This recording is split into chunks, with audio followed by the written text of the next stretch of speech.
Hello friends, good morning. നമ്മുടെ എല്ലാ T V സീരിയലിലേക്ക് എല്ലാവർക്കും സ്വാഗതം. അങ്ങനെ അബിയോട് കനകയ്ക്കും ഗോവിന്ദനും സ്നേഹമില്ല എന്ന് പറഞ്ഞ നവ്യയോട് അവൻ അർഹിക്കുന്ന സ്നേഹം അബിക്ക് കൊടുക്കുന്നുണ്ടെന്ന് മുത്തശ്ശൻ പറഞ്ഞു. അപ്പം മുത്തശ്ശൻ്റെ കാഴ്ചപ്പാടിൽ അബിയെക്കാളും ശരി ആദർശേട്ടൻ തന്നെയാണല്ലേ എന്ന് ചോദിച്ചു. അപ്പം നീ ഇപ്പോൾ പറഞ്ഞില്ലേ നിനക്ക് എല്ലാ കാര്യത്തിലും വ്യക്തമായിട്ടുള്ളൊരു കാഴ്ചപ്പാടുണ്ടെന്ന്, അതുപോലെ തന്നെയാണ് എൻ്റെയും കാര്യമെന്ന് മുത്തശ്ശൻ നവ്യയോട് പറയുക. എനിക്കും എൻ്റേതായ ശരിയും തെറ്റുമുണ്ട്, അതിനൊപ്പമാണ് ഞാൻ നിൽക്കുന്നതെന്നും പറഞ്ഞു. പിന്നെ നീ ചെല്ല്, ഞാനങ്ങ് വരാം എന്നും പറഞ്ഞ് നവ്യ അവിടെ നിന്ന് പറഞ്ഞു വിടുക. നവ്യയ്ക്ക് നേരം എന്തോ ഒരു സംശയം പോലെ നവ്യ മൊത്തത്തിൽ ഇങ്ങനെ സംശയിച്ച് ഇങ്ങനെ അവിടെ നിൽക്കുന്നു. ഇത് കഴിഞ്ഞതിന് ശേഷം പിന്നെ കാണിക്കുന്നത് ജയനും ഗോവിന്ദേട്ടനും കൂടെ അവിടെ നിന്ന് സംസാരിക്കുമ്പോൾ ഈ നന്ദുവും അനിയും കൂടെ അവിടെ ഇങ്ങനെ നിൽക്കും. അപ്പോൾ അനിയാണെങ്കിൽ നന്ദുവിനെ ഒളിഞ്ഞും തെളിഞ്ഞും ഒക്കെ ഒളിഞ്ഞു നോക്കിക്കൊണ്ട് ഇങ്ങനെ നിൽക്കും. അപ്പോൾ മൂർത്തി സാറില്ലാത്തത് വല്ലാത്ത കുറവ് തന്നെയാണെന്നൊക്കെ പറഞ്ഞ് ഇവിടെ ഗോവിന്ദേട്ടൻ നമ്മുടെ ജയനോട് സംസാരിച്ചുകൊണ്ട് നിൽക്കുകയാണ്. അപ്പോൾ എന്തെങ്കിലും ഒരു പ്രോഗ്രാം വന്നു കഴിഞ്ഞാൽ അദ്ദേഹം അവിടെ ഉണ്ടെങ്കിൽ ഒരു രാജാവ് നിൽക്കുന്നത് പോലെ എനിക്ക് തോന്നാറെന്ന് പറഞ്ഞു. അപ്പോൾ വലിയ രോഗമൊക്കെ വന്നെങ്കിലും അച്ഛൻ്റെ രൂപത്തിന് ഇപ്പോൾ ഒരു മാറ്റവും വന്നിട്ടില്ല എന്ന് പറയുകയാണ് ജയേട്ടൻ. അപ്പോൾ എവിടെ പോയാലും ഗോവിന്ദൻ പറഞ്ഞതുപോലെ തന്നെയാണ് എല്ലാവരും പറയുന്നതെന്നും പറഞ്ഞു. അച്ഛൻ കയറി വരുമ്പോൾ ഒരു രാജകീയ പ്രൗഢിയാണെന്നും ആന എഴുന്നള്ളിക്കുന്നത് പോലെയാണെന്നൊക്കെ പറയുന്നതാണ്. അപ്പോഴാണ് ജയൻ നമ്മുടെ അനിയെ ശ്രദ്ധിക്കുന്നത്. അനിയ നേരെ അകത്തേക്ക് നോക്കി ഇങ്ങനെ നിൽക്കാം. അപ്പോൾ നീ ആരെയാടാ മോനെ നോക്കുന്നേ എന്ന് ജയൻ ചോദിച്ചു. അപ്പോഴത്തേക്കും നമ്മുടെ നന്ദു ഓടുന്ന ജീവനും കൊണ്ട് ഒരൊറ്റ ഓട്ടം. ഏയ് ആരെയല്ലല്ലോ, ഞാൻ നോക്കിയില്ലല്ലോ എന്നും പറഞ്ഞിങ്ങനെ നിൽക്കാം. അപ്പോഴത്തേക്കും ജാനകിയും അവന്തികയും കൂടെ വന്നു. അപ്പോൾ മോളും നവീനുമായിട്ടുള്ള കല്യാണാലോചന മുടങ്ങിയല്ലേ എന്ന് ചോദിച്ചു ഗോവിന്ദേട്ടൻ. അപ്പോൾ ഒരുപാട് ആഗ്രഹിച്ചാൽ ഞങ്ങളെല്ലാവരും നരസിംഹൻ സാറിൻ്റെ വീടുമായിട്ടൊരു ബന്ധം വേണമെന്ന്, പക്ഷേ ഇപ്പോഴത്തെ പിള്ളേരല്ലേ, അവരുടെ മനസ്സിൽ എന്താണെന്നൊന്നും പറയാൻ പറ്റത്തില്ലല്ലോ എന്നൊക്കെ ജയേട്ടൻ ഇങ്ങനെ പറയാം. നവീനോട് പറയാതെയാണ് അവർ ഈ ബന്ധം ആലോചിച്ചതെന്നും അതുകൊണ്ടിപ്പോൾ എന്താ മോൾക്ക് നിരാശയായെന്നും പറയാം. കുറച്ച് നിരാശയൊക്കെ ഉണ്ടായിരുന്നു അങ്ങളെ, പക്ഷേ ഇപ്പം ആ നിരാശയൊന്നും ഒട്ടുമില്ല എന്ന് മകള് പറയണു. അപ്പോൾ അനിയെ നോക്കിക്കണ്ട് ഒരു ചിരിയും ചിരിച്ചു പറഞ്ഞ് അനിയെ ഇങ്ങനെ നോക്കുക. പോകാൻ സമയമായി, അമ്മായിമ്മ മരുമകളെ സ്നേഹിച്ച് തീർന്നില്ലെന്നാണ് തോന്നണേന്നൊക്കെ പറയുമ്പം അനിയുടെ കല്യാണം എന്തെങ്കിലും ആയോന്ന് ചോദിച്ചു ഗോവിന്ദേട്ടൻ. അവൻ്റെ ഡിവോഴ്സ് കോടതിയിൽ കിടക്കല്ലേ, അത് കഴിയാതെ സീരിയസ് ആയിട്ട് ആലോചിക്കാൻ പറ്റത്തില്ലല്ലോ എന്ന് ജാനകി അന്നേരം പറഞ്ഞു. അന്നേരം അവന്തിക മോൾ ഇങ്ങനെ നോക്കി നിൽക്കുന്നു. ഇവനെ പെട്ടെന്ന് തളയ്ക്കാൻ പറ്റുമെന്ന് എനിക്ക് തോന്നുന്നില്ല, അതുമാത്രമല്ല ഇവനിപ്പോൾ വല്ലാത്തൊരു തിരക്കിലാണല്ലോ എന്നൊക്കെ ജയേട്ടൻ അവിടെ നിന്ന് അഭിപ്രായം പറയുമ്പോൾ ഒന്ന് രണ്ട് നല്ല ആലോചനകൾ വന്നതാ, പക്ഷേ ഏട്ടൻ പറഞ്ഞതുപോലെ അവൻ അടുക്കുന്നില്ല എന്ന് ജാനകി അവിടെ വെച്ച് പറഞ്ഞു. അപ്പം പറഞ്ഞ് ചിരിച്ചുകൊണ്ട് ഇങ്ങനെ ഗോവിന്ദേട്ടൻ നോക്കുക നമ്മുടെ അനി. അപ്പോഴേക്കും അവരെല്ലാവരും കൂടെ വരുവാണ്, ദേവയാനിയും നയനയും കൊച്ചും ഒക്കെ. അപ്പോൾ മോളിവിടെ നിൽക്കുന്നുണ്ടോ എന്ന് നയന ചോദിക്കുമ്പോൾ മോളെ ഇപ്പം നിർത്തണ്ടെന്ന് പറഞ്ഞു ദേവയാനി. പിന്നെ മോള് 2 ദിവസം നിന്നിട്ട് പോട്ടെ എന്നും പറഞ്ഞുകൊണ്ട് ഇങ്ങനെ അവർ നിർബന്ധിക്കുക. അപ്പോൾ ഇടയ്ക്കിടയ്ക്ക് ഞങ്ങൾ വന്ന് കണ്ടോളാവെന്നും പറഞ്ഞു. അപ്പോൾ എന്താ മോള് നിൽക്കുന്നുണ്ടോ എന്ന് ചോദിച്ചു ദേവയാനിയും. നേരം കുറച്ച് നേരം ഇങ്ങനെ നിന്ന് ആലോചിക്കുക ചന്തുമോളെ. അപ്പോഴത്തേക്കും നമ്മുടെ അനി ഇങ്ങനെ നന്ദുവിനെ തന്നെ നോക്കി ഇങ്ങനെ നിൽക്കുകയാണ്. അതുപോലെ തന്നെ ഇവരുടെ കണ്ണുകൾ ഉടക്കുന്ന നമ്മുടെ കനക ശ്രദ്ധിക്കുന്നുണ്ട്. കനക അന്നേരം രണ്ടുപേരും ഇങ്ങനെ നോക്കുക. എന്തായാലും ഇന്ന് മുത്തശ്ശി നല്ലൊരു പ്രത്യേക മൂഡിലായിരുന്നു എന്ന് അവന്തിക അന്നേരം പറഞ്ഞു. സെൽഫി എടുപ്പും വീഡിയോ എടുപ്പും ഒന്നും ഈ മുത്തശ്ശിക്ക് ഇല്ലാത്ത ശീലങ്ങളായിരുന്നു എന്നൊക്കെ പറയുമ്പോൾ ഈ അടുത്ത സമയമായിട്ടേ മുത്തശ്ശിക്ക് വീഡിയോ കോൾ വിളി ഇച്ചിരി കൂടുതലാട്ടോ. കഴിഞ്ഞ ദിവസം നോക്കുമ്പോഴേ മുത്തശ്ശനായിട്ട് വീഡിയോ കോൾ ചെയ്ത് സംസാരിക്കുന്നു, അതും അടുത്ത മുറിയിലിരുന്നെന്ന് നമ്മുടെ അനി അന്നേരം പറഞ്ഞു. ഇന്നത്തെ കാലത്ത് ഇതൊക്കെ അറിഞ്ഞിരിക്കണം അമ്മയെന്ന് ദേവയാനി പറഞ്ഞു. അതെ അതെ അത് ശരിയാന്ന് കനക. അപ്പോഴും കനകയുടെ നോട്ടം അനിയിലും നന്ദുവിനുമില്ല. അപ്പം അങ്ങനെ ആ ഒരു ചടങ്ങ് കഴിഞ്ഞെന്നും ഇനി 5-ാം മാസ ചടങ്ങ് ഇതിനേക്കാളും ഗംഭീരമായിട്ട് നമുക്ക് നടത്തണമെന്നൊക്കെ അവിടെ നിന്ന് ഇങ്ങനെ പറയുമ്പോൾ മോളെ ചെറിയ ശരീരമൊക്കെ നോക്കിക്കൊള്ളണം കേട്ടോ, ചെറിയൊരു അശ്രദ്ധ പോലും പാടില്ല എന്ന് ദേവയാനി പറയാം. ആദർശിപ്പോൾ ഒരു യാത്രയില്ല, അതിന് പിന്നെ അവനെ സഹായിക്കാനാണെന്നും പറഞ്ഞ് അധികങ്ങും പോവണ്ട കേട്ടോ എന്നൊക്കെ പറയണു. അപ്പോൾ അത് തന്നെയാണ് ഞാനും മോളോട് പറഞ്ഞത്, ഈ സമയത്ത് ഞങ്ങൾ അമ്മമാരുടെ ലാളനയേറ്റ് അടുത്ത് തന്നെ നിൽക്കേണ്ടതാണെന്ന കാര്യം മുത്തശ്ശി ഇങ്ങനെ പറയാം ആ സമയത്ത്. പിന്നെ രണ്ടാളുടെ മനസ്സിനും സമാധാനം കിട്ടിക്കോട്ടെ എന്ന് കരുതിയിട്ട് ആദർശിൻ്റെ കൂടെ മോളെ വിട്ടതെന്നും പറഞ്ഞു. പിന്നെ ഹോം നേഴ്സായിട്ട് നിൽക്കുന്ന എലിസബത്ത് വലിയ കുഴപ്പമൊന്നുമില്ലാത്തതാ, കാര്യങ്ങളൊക്കെ കണ്ടറിഞ്ഞ് തന്നെ ചെയ്യുന്നുണ്ടെന്നും അതാണെങ്കിൽ ശരിക്കും പറഞ്ഞ വലിയൊരു ആശ്വാസമായി എന്നൊക്കെ പറഞ്ഞ് മുത്തശ്ശി ഇങ്ങനെ പറയുവാണ് ഇവരോട് എല്ലാവരോടുമായിട്ട്. എന്നാൽ പിന്നെ ഞങ്ങൾ ഇറങ്ങിക്കോട്ടെ എന്നും പറഞ്ഞുകൊണ്ട് ഇങ്ങനെ എല്ലാവരും യാത്ര പറഞ്ഞ് ഇറങ്ങുവാണ്. അങ്ങനെ എല്ലാവരും നയനയ്ക്ക് യാത്രയൊക്കെ പറഞ്ഞ് ഇങ്ങനെ ഇറങ്ങുന്നു. ഈ സമയത്തും ജാനകി അനിയെയും നന്ദുവിനെയും ഇങ്ങനെ നോക്കുവട്ടെ, ഇവരുടെ നൊട്ടം ജാനകിയും ശ്രദ്ധിക്കുന്നുണ്ട്. ഇപ്പോഴും കണ്ണാറൊക്കെ ഉണ്ട്, ആരും ഒന്നും കാണുന്നില്ലെന്നാ രണ്ടിൻ്റെ വിചാരം എന്നാൽ ജാനകി എന്നിട്ട് മനസ്സിലിങ്ങനെ പറയാം. ആ സമയത്ത് എല്ലാവരും കെട്ടിപ്പിടിച്ച് ഉമ്മയൊക്കെ കൊടുത്ത് നമ്മുടെ നയനെ എല്ലാവരും യാത്ര ആക്കിക്കൊണ്ടിരിക്കുക. അപ്പോൾ ആദർശം എന്തെന്ന് ചോദിച്ചു. അപ്പോൾ അവനീ ഫംഗ്ഷനിടയിലും തലയ്ക്ക് തീ പിടിച്ച് നടക്കുക. ഈ ഫംഗ്ഷൻ പങ്കെടുക്കാത്ത അച്ഛന് മുന്നിൽ അവന് ജയിക്കാൻ വേണ്ടിയിട്ടുള്ള ഓട്ടത്തിലാണെന്ന് നമ്മുടെ ജയൻ ഇങ്ങനെ പറയുന്നു. അതെ അമ്മേ, ഏതു നേരം അത് തന്നെയാണ് ചിന്ത എന്ന് പറഞ്ഞു നയനയും. എന്ന് കരുതി മോള് സ്ട്രെയിനൊന്നും എടുക്കരുത് കേട്ടോ എന്ന് പറഞ്ഞപ്പം അതിനെ എലിസബത്ത് ആൻറ്റി സമ്മതിക്കത്തില്ല അമ്മ എന്ന് പറഞ്ഞു നയന. അമ്മ പറഞ്ഞതുപോലെ ആരോഗ്യമൊക്കെ ശ്രദ്ധിക്കുക കേട്ടോ എന്നും പറഞ്ഞുകൊണ്ട് ഇങ്ങനെ അവർ പോകുന്നു. ഈ സമയത്ത് ഈ അനിയാണെന്നുണ്ടെങ്കിൽ വണ്ടിയിലേക്ക് കയറാൻ തുടങ്ങിയപ്പോഴത്തേക്കും നന്ദുവിനെ നോക്കുക. അപ്പം നന്ദുവിനെ നോക്കുന്നതും നന്ദു തിരിച്ചു നോക്കുന്നതും അവന്തിക ശ്രദ്ധിച്ചു. അവന്തിക എന്നിട്ട് ഇങ്ങനെ രണ്ടുപേരെയും മാറി മാറി നോക്കി വെച്ച് അവളും പോയി വണ്ടിയിലേക്ക് കയറി. ആ സമയത്ത് മകളെ ശരിക്കും ശ്രദ്ധിക്കുകയാണ് കനക. അത് കഴിഞ്ഞപ്പോൾ നയനയോട്, മോളെ നീ ശ്രദ്ധിച്ചായിരുന്നോ, ഏത് നേരവും ആ അനിയുടെ കണ്ണ് ഇവളുടെ മേലിലാണെന്ന് പറയണം. അപ്പോഴത്തേക്കും നന്ദുവിന് ടെൻഷനായി, ഈശ്വരാ പണി പാളിയോ എന്നും പറഞ്ഞുകൊണ്ട് ഇങ്ങനെ നിൽക്കുക. അതെ, നീയും ഇടയ്ക്കിടയ്ക്കൊക്കെ അവനെ നോക്കുന്നത് ഞാൻ കണ്ടായിരുന്നു കേട്ടോ എന്ന് പറയുമ്പോൾ, ഞാൻ അങ്ങോട്ടൊന്നും നോക്കിയത് പോലും ഇല്ലമ്മേ, അമ്മയ്ക്ക് വെറുതെ തോന്നുന്നതാണെന്നൊക്കെ പറഞ്ഞു. അപ്പം അനിയുടെ അമ്മയും ശ്രദ്ധിക്കുന്നുണ്ടായിരുന്നു കേട്ടോ നിങ്ങളെ രണ്ടുപേരെയും. അപ്പോൾ ഈ ഫംഗ്ഷൻ എനിക്ക് വരാതിരിക്കാൻ പറ്റുമോ അച്ഛാ, അതുകൊണ്ടാണ് ഞാൻ വന്നത്, അല്ലെങ്കിൽ മാറി നിൽക്കുക തന്നെ ചെയ്തേനെന്ന് നന്ദു പറയുമ്പോൾ, കുഴപ്പമൊന്നുമില്ല, പക്ഷേ എല്ലാവരെയും വേദനിപ്പിക്കുന്ന രീതിയിൽ രണ്ടാളും ചിന്തിക്കാതിരുന്നാൽ മതിയെന്ന് പറഞ്ഞു നയന. അപ്പം നന്ദുവിനാണെന്നുണ്ടെങ്കിൽ ഭയങ്കര സങ്കടം. എടി, നാണക്കേട് വരുത്തി വെക്കരുതെന്ന് നിന്നോട് പറഞ്ഞത് മനസ്സിലായോ എന്നും ചോദിച്ച് അനിയുടെ മുത്തശ്ശൻ വാക്ക് തന്നത് ഇനി അനിയെ കൊണ്ട് ഒരു ശല്യം ഉണ്ടാകില്ല എന്നത്, നീയായിട്ട് തെറ്റിക്കാൻ നിൽക്കരുതെന്നൊക്കെ പറഞ്ഞു. ഞാൻ ശ്രദ്ധിച്ചത് പക്ഷേ ആദർശിൻ്റെ മുത്തശ്ശിയെയാണെന്ന കാര്യം ഗോവിന്ദേട്ടൻ അന്നേരം പറഞ്ഞു. ഇന്ന് മുത്തശ്ശിക്ക് മൊത്തത്തിലൊരു മാറ്റവും കാര്യങ്ങളൊക്കെ ഉണ്ടായിരുന്നു എന്ന് പറയുമ്പം, അതെ, മുത്തശ്ശിയുടെ ഒരു വാശിയാണ് മുത്തശ്ശാന്ന് ഈ നയന പറഞ്ഞു. മുത്തശ്ശി വന്നില്ലെങ്കിലും ഈ ഫംഗ്ഷൻ നല്ലതുപോലെ നടന്നു എന്നുള്ളത് മുത്തശ്ശനെ കാണിക്കാൻ വേണ്ടിയിട്ട് ഇവിടെ നടന്നതല്ല, മുത്തശ്ശി മൊബൈലിൽ പകർത്തിയതെന്നുള്ള കാര്യം പറയുവാണ്. അപ്പോൾ അങ്ങനെ പറയുമ്പോൾ, അത് ശരിയാ, എനിക്കും അങ്ങനെ തന്നെയാണ് തോന്നിയതെന്ന് പറഞ്ഞു കനക. അദ്ദേഹം വരാത്തതിൽ ആദർശിൻ്റെ മുത്തശ്ശിക്ക് നല്ല വിഷമമുണ്ടെന്ന് പറഞ്ഞു. അത് ഇടയ്ക്കിടയ്ക്ക് പറയുകയും ചെയ്തതാണെന്ന്. അതിനുള്ള മറുമരുന്നാണ് മുത്തശ്ശി ഇവിടെ കൂട്ടിക്കൊണ്ടിരുന്നതെന്ന കാര്യം നയന അന്നേരം പറയുക. പക്ഷെ അതൊക്കെ കൊണ്ടുപോയി കാണിച്ചാൽ മുത്തശ്ശൻ അതൊന്നും ശ്രദ്ധിക്കത്തു പോലും ഇല്ല എന്ന് പറഞ്ഞു നയനയെ. ഇതൊക്കെ സംസാരിച്ച് ഇവരകത്തേക്ക് കയറി പോകുമ്പം, അതും എന്നെ മോളെ 2 പവൻ്റെ വളയാണ് ഞങ്ങൾ തന്നത്, അവരെല്ലാവരും 5 പവനിലൊന്നും കുറയാതെ ഇട്ടിരുന്നത്, മുത്തശ്ശൻ നീ നെക്ലേസ് 5 പവനൊക്കെ ഉണ്ടാവത്തില്ലെന്ന് ചോദിക്കുമ്പം, അതിലൊന്നും കാര്യമില്ല മേമ വന്നേ എന്നും പറഞ്ഞുകൊണ്ട് നയന എന്നിട്ട് ഇവരെയും കൂട്ടി അകത്തേക്ക് പോകുന്നു. ജലജ അന്നേരത്തേക്കും പോയവർ തിരിച്ചു വരാൻ കാത്തു നിൽക്കുക അവിടെ. എല്ലാവരും വീട്ടിലേക്ക് ചെന്നപ്പോഴേക്കും വലിയ ചിരിയൊക്കെ ചിരിച്ചിങ്ങനെ നിൽക്കുന്നു. ഫംഗ്ഷനൊക്കെ എങ്ങനെ ഉണ്ടായിരുന്നു ഏട്ടത്തി? എങ്ങനെ ഉണ്ടായിരുന്നു എന്നറിയണമെങ്കിലേ അവിടെ വരണമായിരുന്നു, അതിൽ പങ്കുകൊള്ളണമായിരുന്നു എന്ന് ദേവയാനി അന്നേരം ജലജയോട് പറഞ്ഞു. എടി, നീയും നിൻ്റെ മോനും മരുമോളും വരാത്തത് കൊണ്ടേ കാര്യങ്ങളെല്ലാം ഭംഗിയായിട്ട് നടന്നു എന്ന് മുത്തശ്ശി അന്നേരം പറഞ്ഞു. വേറൊരാളും വന്നില്ലല്ലോ അച്ഛൻ, അതെന്താ അമ്മ പറയാത്തത്?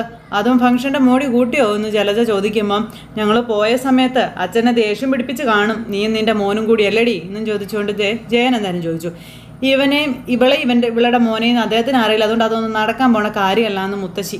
അപ്പോഴേക്കും നവ്യയും അതുപോലെ അഭിയും കൂടെ ഇറങ്ങി വരിക. അഭിയുടെ കയ്യിലൊക്കെ തൂങ്ങിയ നവ്യ ഇറങ്ങി വരുന്നത്.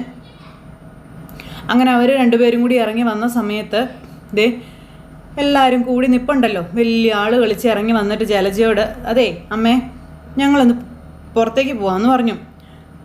പിന്നെ വൈകുന്നേരത്തെ ഫുഡ് പുറത്തുനിന്ന് കഴിച്ചോളാമെന്ന് നവ്യ ജലജയോട് പറയുന്നു. സ്വന്തം അനിയത്തിയുടെ 3-ാം മാസ ചടങ്ങാണ് ഇന്ന് നടന്നതെന്ന് പറയുമ്പോൾ, അതിനെല്ലാവരും വന്ന് കാണുമല്ലോ, അവൾക്ക് പ്രിയപ്പെട്ട എല്ലാവരും വന്നിട്ടുണ്ടായിരിക്കുമല്ലോ എന്ന് നവ്യ. എൻ്റെ അച്ഛനും അമ്മയും ഇളയ മോളും ഒക്കെ സന്തോഷത്തോടെ പങ്കെടുത്ത് കാണുമല്ലോ അല്ലേ? പിന്നെ കനകയുടെയും ഗോവിന്ദൻ്റെയും മകളാണോ ഞാനെന്ന് പോലും എനിക്കിപ്പോൾ സംശയം ഉണ്ടെന്നൊക്കെ നവ്യ ഇങ്ങനെ അവിടെ നിന്ന് തട്ടി വിടുന്നു. അങ്ങനെയുള്ളപ്പോൾ ഞാനെന്തിനാ അങ്ങോട്ട് വരുന്നേ? അതിൻ്റെ ആവശ്യം എന്താ? എന്ന് മാത്രമല്ല, ഒരു തെറ്റും ചെയ്യാത്ത ഇവനെ പ്രതിയാക്കാൻ നടക്കല്ലേ ഈ വീട്ടിലുള്ളവരും അവിടെയുള്ളവരും എല്ലാവരും എന്ന് ചോദിക്കുമ്പോൾ എല്ലാവരും അന്തം വിട്ടിങ്ങനെ നോക്കുക. അബി ഇങ്ങനെ കുനിഞ്ഞ് നിൽക്കുക കേട്ടോ, ഒന്നും മിണ്ടാതെ. അതുകൊണ്ട് ഞങ്ങളിനി ഞങ്ങളുടെ കാര്യം നോക്കി ജീവിക്കുന്നതാണ് നല്ലതെന്ന് ഞങ്ങൾക്കങ്ങ് തോന്നിയെന്ന് പറഞ്ഞു. വാബി നമുക്ക് പോകാമെന്നും പറഞ്ഞുകൊണ്ട് ഇവർ രണ്ടുപേരും കൂടെ പോവുക. അപ്പോൾ ഇവർ രണ്ടുപേരും കൂടെ പോയ സമയത്ത് ഈ അബി ഇവളുടെ പിന്നാലെ പോകുന്നു. ഇവരിങ്ങനെ അന്തം വിട്ട് നോക്കി ഇങ്ങനെ നിൽക്കുക കേട്ടോ. അപ്പോൾ ജലജയ്ക്ക് പേടിയായി. അപ്പോൾ ദേവയാനി, അവൻ എന്തു പറഞ്ഞ് അവളെ തെറ്റിദ്ധരിപ്പിച്ചതെന്നൊന്നും എനിക്കറിയില്ല, എങ്കിലും അതൊന്നും അധികകാലം നീണ്ടു നിൽക്കില്ല എന്ന് പറഞ്ഞു ദേവയാനി. എൻ്റെ ഏട്ടത്തി നവ്യയുടെ അടുത്ത് അവളുടെ അമ്മ സത്യങ്ങളൊക്കെ വിളിച്ചു പറഞ്ഞപ്പോഴേ ഈ വീട്ടിലെല്ലാവരും ശരിക്കും ഭയന്നതല്ലേ എന്ന് ജലജ ചോദിച്ചു. ആരുടെയോ ഭാഗ്യത്തിന് നമ്മൾ പേടിച്ചതുപോലെയൊന്നും സംഭവിച്ചില്ല. അതുകൊണ്ട് ഇനിയെങ്കിലും അവളുടെ പാട്ടിന് പോയിക്കോട്ടെ എന്നൊക്കെ പറയുമ്പോൾ, പക്ഷേ അവളുടെ അഹങ്കാരം ആർക്കും അങ്ങോട്ട് ദഹിക്കുന്നില്ലെന്ന് പറഞ്ഞു ജലജയോട് ദേവയാനി. അതൊരുപാടങ്ങ് കൂടിയാലേ അവളുടെ അമ്മ പറഞ്ഞതൊക്കെ സത്യമാണെന്ന് പ്രൂവ് ചെയ്യാൻ തെളിവുകളുണ്ടെന്ന കാര്യം ദേവയാനി പറയണു. പിന്നെ അതെ, നീ നിൻ്റെ മകനും കൂടി ഇടയ്ക്കൊന്ന് ഓർത്ത് വെക്കുന്നത് നല്ലതാണെന്നും പറഞ്ഞു. അതെ, അദ്ദേഹത്തിന് സമയത്ത് ഭക്ഷണമൊക്കെ കൊടുത്തായിരുന്നു ഓടിയെന്ന് ചോദിച്ചപ്പോൾ, അതെന്തൊരു ചോദ്യം അമ്മേ, പിന്നെ ഞാൻ കൊടുക്കാതിരിക്കുമോ? ചിലപ്പോൾ നീ കൊടുക്കില്ല, അങ്ങനെ ഒരുത്തിയാ നീ എന്ന് മുത്തശ്ശി അന്നേരം പറഞ്ഞു. അതും പറഞ്ഞ് മുത്തശ്ശിയും ജാനകിയും കൂടെയൊക്കെ അങ്ങ് പോയി. അപ്പം അവരങ്ങ് കയറി പോയി കഴിഞ്ഞപ്പോൾ ബാക്കിയുള്ളവരും പോയി, എല്ലാവരും പോയി, ജലജയും ദേവയാനിയും മാത്രമായി. അപ്പം ചന്തുമോള് വന്നില്ലേ നീ ഒതുക്കുമ്പോൾ നിനക്ക് ചന്തുമോള് വരാത്തതിൽ വിഷമമാണെങ്കിൽ നീ പോയി വിളിച്ചുകൊണ്ട് വരാൻ പറഞ്ഞു ജലജയോട്. ദേവയാനി അത് പറഞ്ഞു. ദേവയാനി അങ്ങ് പോയി. ജലജ പല്ലു ഓർമ്മ പിടിച്ച് അവിടെ നിൽക്കുക. ഈ സമയത്ത് നമ്മുടെ മുത്തശ്ശൻ മുറിയിൽ വെയിറ്റ് ചെയ്തിരിക്കുക മുത്തശ്ശിയെ കാണാനായിട്ട്. മുത്തശ്ശിയാണെ ചിരിച്ചുകൊണ്ട് അങ്ങ് കയറി വന്നു. എന്തായാലും ഞാൻ പറഞ്ഞു പഠിപ്പിച്ചതുപോലെ തന്നെ താൻ എല്ലാം ചെയ്തല്ലോ. അവിടെ ചെന്നപ്പോൾ പകുതി മറന്നു പോയായിരുന്നല്ലേ നീ ചോദിച്ചു. എന്നാലും കാണേണ്ട കാഴ്ചകളൊക്കെ കണ്ടില്ലേ എന്ന് ചോദിച്ചു. ഇത് നോക്കിക്കേ, കുറേ ഫോട്ടോസ് ഞാൻ എടുത്തിട്ടുണ്ടെന്ന് പറഞ്ഞുകൊണ്ട് മുത്തശ്ശനെ കാണിച്ചു കൊടുക്കുക. അപ്പോൾ ഫോട്ടോ എല്ലാം എടുത്ത് കണ്ടു കഴിഞ്ഞപ്പോഴത്തേക്കും നയനയെ കണ്ടപ്പോൾ ഒരുപാട് ഇഷ്ടമായി മുത്തശ്ശനെ. നയനമോളെയും നെക്ലേസ് ഇട്ടപ്പോൾ നല്ല രസമുണ്ടല്ലേ? അതെ, വെട്ടി തിളങ്ങായിരുന്നു മോളത് അതിട്ടിട്ട്. ആ നെക്ലേസിനെ കുറിച്ച് എല്ലാവരും പറയുകയും ചെയ്തു എന്ന് മുത്തശ്ശൻ ഇങ്ങനെ പറയാം. എൻ്റെ സെലക്ഷനെയാ എല്ലാവരും അഭിനന്ദിച്ചതെന്നൊക്കെ പറയുവാണ്. എനിക്ക് പറയാൻ പറ്റുമോ അത് മുത്തശ്ശൻ്റെ സംഭാവനയാണെന്ന്? അപ്പോഴത്തേക്കും ഞാൻ മോളെ മനസ്സിൽ കണ്ടു പണിയിച്ചതാടോ അത്.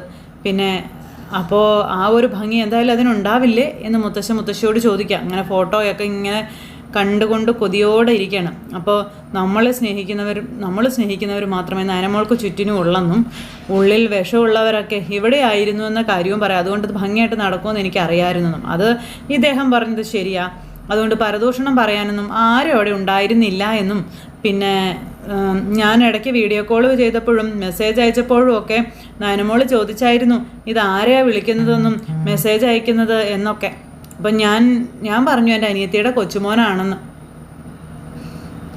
കള്ളം പറഞ്ഞ് ശീലിച്ചിട്ടില്ലാത്തവർക്ക് ഇതൊക്കെ വലിയ പാടാന്ന് പറഞ്ഞപ്പം എനിക്കറിയാടോ, കുറച്ച് ദിവസം കൂടി ഇങ്ങനെയൊക്കെ അങ്ങ് പോട്ടെ, അത് കഴിയുമ്പോൾ എല്ലാം ശരിയാകുമെന്ന് പറഞ്ഞു. ശരി എന്നും പറഞ്ഞുകൊണ്ട് ഇവർ രണ്ടുപേരുടെ ഫോട്ടോ ഒക്കെ കണ്ട് അങ്ങനെ ഇരിക്കുക. അത് കഴിഞ്ഞ് പിന്നെ നമ്മുടെ നയന, അപ്പം നയനയും അതുപോലെ കനക്കൊക്കെ കൂടെ ഇങ്ങനെ സംസാരിക്കുക. അവൻ ഇനി AN ജ്വല്ലറിയുടെ മാനേജറായിട്ട് പോകുന്നതിൽ എനിക്ക് ദേഷ്യമുണ്ട് മോളെ എന്നും പറഞ്ഞുകൊണ്ട് കനക നയനയോട് പറയുവാണ്. അവന് എന്ത് അർഹതയുണ്ടായിട്ടാ അങ്ങനൊരു പോസ്റ്റിൽ അവന് ജോലി കിട്ടിയത്? അവൻ നിശബ്ദമായിട്ട് എല്ലാവരെയും പറ്റിക്കുകയാണോ എന്ന് എനിക്കും ആദർശേട്ടനൊക്കെ സംശയമുണ്ട് അമ്മേ. അപ്പം അതിന് തന്നെ ചേച്ചി സാധ്യത കൂടുതലെന്ന് പറഞ്ഞു നമ്മുടെ നന്ദു. ഈ AN ജ്വല്ലറി ആയിട്ട് നവ്യേച്ചിയേക്കാളും മുന്നേ അബിക്ക് ബന്ധമുണ്ടെന്ന് എനിക്ക് തോന്നുന്നത് എന്ന് ഈ നന്ദു പറയുമ്പം അങ്ങനെ തന്നെ ആദർശേട്ടനും പറയുന്നത് നവ്യേച്ചിയെ മോഡലാക്കിയത് പോലും അബി ആണോ എന്ന് പോലും പറയാൻ പറ്റത്തില്ല എന്ന രീതിയിലും ഇവരിങ്ങനെ പറഞ്ഞു.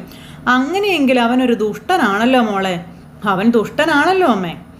എന്നിട്ടും അവനെ അടക്കി പിടിക്കാൻ നോക്കുകയാണല്ലോ ഈ നവ്യ. അതിലെന്താ ചെയ്യാന്ന് ചോദിക്കുമ്പം ചേച്ചിയുടെ മനസ്സിൽ എന്താണെന്ന് എനിക്ക് പിടി കിട്ടുന്നതേ ഇല്ല. സാധാരണ പെൺകുട്ടികൾ സ്വന്തം ഭർത്താവിനെ കുറിച്ച് തെറ്റായ കാര്യങ്ങൾ കേട്ട് കഴിഞ്ഞാൽ അതിനെപ്പറ്റിയൊക്കെ അന്വേഷിക്കുന്നതാ. അങ്ങനെ അന്വേഷിക്കുകയാണെങ്കിൽ തന്നെ ചേച്ചിക്ക് സത്യമൊക്കെ അറിയാൻ പറ്റുന്നതുമാണല്ലോ.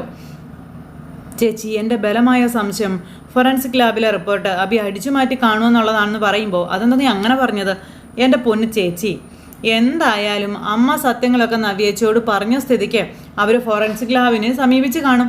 അത് മുൻകൂട്ടി അറിഞ്ഞ അബി ചിലപ്പോൾ അവിടെയുള്ള ഉദ്യോഗസ്ഥരെ സ്വാധീനിച്ചിട്ട് റിസൾട്ട് മാറ്റുമെന്നൊന്നും പറയാൻ പറ്റത്തില്ലല്ലോ എന്നും പറഞ്ഞു.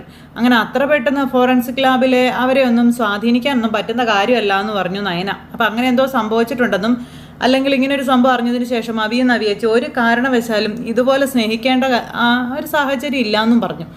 അപ്പോൾ ഇതുപോലെ ഒരുത്തന് ഒരു തറവാട്ടിൽ വന്ന് ജനിച്ചാലേ ആ തറവാട് മുടിയാൻ പിന്നെ വേറെ ഒന്നും വേണ്ടാന്നൊക്കെ പറഞ്ഞ് ഇവരിങ്ങനെ സംസാരിച്ചുകൊണ്ടിരിക്കുമ്പോഴത്തേക്കും നന്ദുവിൻ്റെ ഫോണിലേക്ക് ഒരു മെസ്സേജ്. അപ്പോൾ നന്ദുവിനെ നോക്കാൻ തുടങ്ങി. അപ്പോഴേക്കും ഞാൻ വരുന്നു എന്ന് പറഞ്ഞുകൊണ്ട് നമ്മുടെ നന്ദു അവിടുന്ന് പുറത്തേക്ക് പോകണം. നന്ദു അവിടുന്ന് പുറത്തേക്ക് പോയി കഴിഞ്ഞപ്പോഴത്തേക്കും കനക നയനയോട് അതെ ഒരു മെസ്സേജ് വന്നപ്പോഴാണല്ലോ അവൾ പോയത്, അനിയങ്ങാനും അയച്ച മെസ്സേജ് ആയിരിക്കോ?